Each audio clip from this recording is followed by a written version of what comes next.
Hello friends, नमस्कार। कैसे हैं आप सब?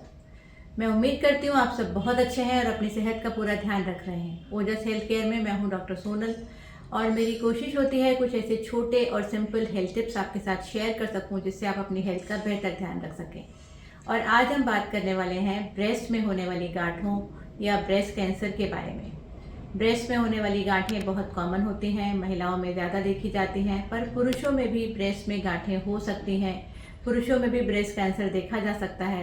लेकिन आज हम बात करने वाले हैं महिलाओं में होने वाले ब्रेस्ट कैंसर या दूसरी गांठों के बारे में।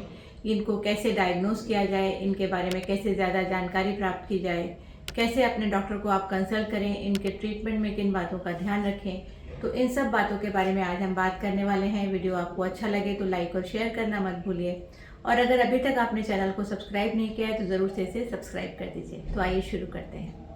सबसे पहले बात करते हैं कि ब्रेस्ट में होने वाली गांठें क्यों हो जाती हैं और किस किस किस्म की गांठें ब्रेस्ट में देखी जाती हैं। आमतौर पर ब्रेस्ट में होने वाली गांठों को दो हिस्सों में बांटा जाता है। एक होते हैं जो कि खतरनाक गांठें होती हैं, जबकि ब्रेस्ट कैंसर हो सकते हैं। दूसरी गांठें वे जो कि कैंसर नहीं होते हैं लेकिन कभी कभार परेशानी की वजह बन सकते हैं। ऐसे केसेस में सर्जरी की ज़रूरत पड़ सकती है या कई बार केवल मेडिकेशन से काम चल जाता है। ब्रेस्ट में होने वाले कैंसर फीमेल्स में होने वाले कैंसर्स में सबसे ज़्यादा कॉमन है और महिलाओं में होने वाली मृत्यु दर में ब्रेस्ट कैंसर का एक बड़ा रोल है। और वे महिलाएं जिनकी फैमिली हिस्ट्री में ब्रेस्ट कैंसर है, यानी जिनकी मदर या कोई क्लोज रिलेटिव को, क्लोज ब्लड रिलेटेड जो हैं, उनको किसी को ब्रेस्ट कैंसर अगर हुआ है, जैसे कि मौसी, दादी, नानी, तो ऐसे केसेस में ज़रूर उन्हें अलर्ट रहने की ज़रूरत है कि उनको खुद को भी ब्रेस्ट कैंसर हो सकता है और ऐसे केसेस में उनको स्क्रीनिंग के लिए जाना चाहिए। वहीं पर दूसरे किस्म की गांठें होती हैं जो कि कैंसर नहीं होती हैं लेकिन कभी कभार ये गांठ की तरह प्रेजेंट करती हैं।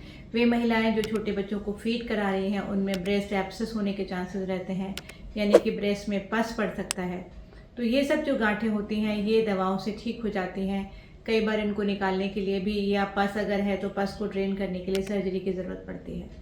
लेकिन कैसे पता करें कि कौन सी गांठ आपकी खतरनाक हो सकती है और कौन सी गांठ आपकी नॉर्मली बिनाइन गांठ हो सकती है? इसके लिए एक जो आसान तरीका है वो होता है सेल्फ ब्रेस्ट एग्जामिनेशन।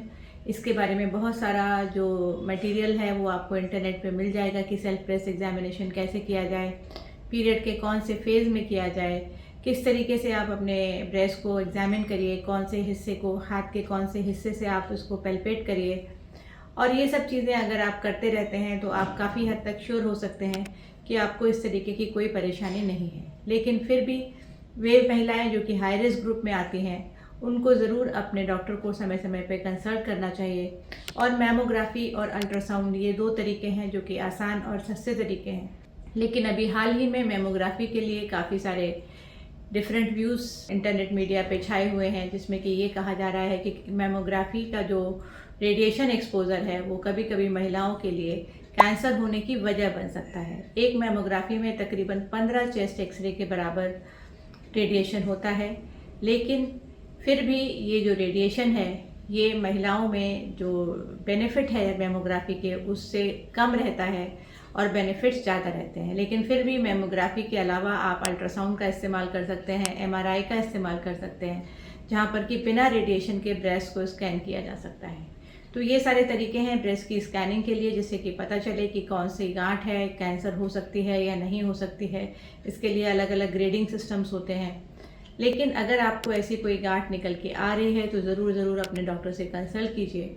अपने ब्रेस्ट में होने वाली गांठों को बिल्कुल भी लाइटली नहीं लेना चाहिए। कोई भी गांठ, कहा जाता है कि कोई भी गांठ कैंसर हो सकती है अनलेस अदरवाइज प्रूवन, यानी कि जब तक ये सिद्ध ना हो जाए कि ये कैंसर नहीं है हम उसे कैंसर मानकर ही चलते हैं। इसलिए ये ध्यान रखें कि ब्रेस्ट की गांठों को लाइटली नहीं लेना है। अपने डॉक्टर से टच में रहिए, कंसल्टेशन पे जाते रहिए। ब्रेस्ट कैंसर की स्क्रीनिंग आप ज़रूर करवाइए। 35 साल के बाद हर 3 साल में एक बार ब्रेस्ट कैंसर स्क्रीनिंग एडवाइजेबल होती है। तो अपने ब्रेस्ट का ध्यान रखिए, स्वस्थ रहिए, जागरूक रहिए और हमेशा खुश रहिए। धन्यवाद।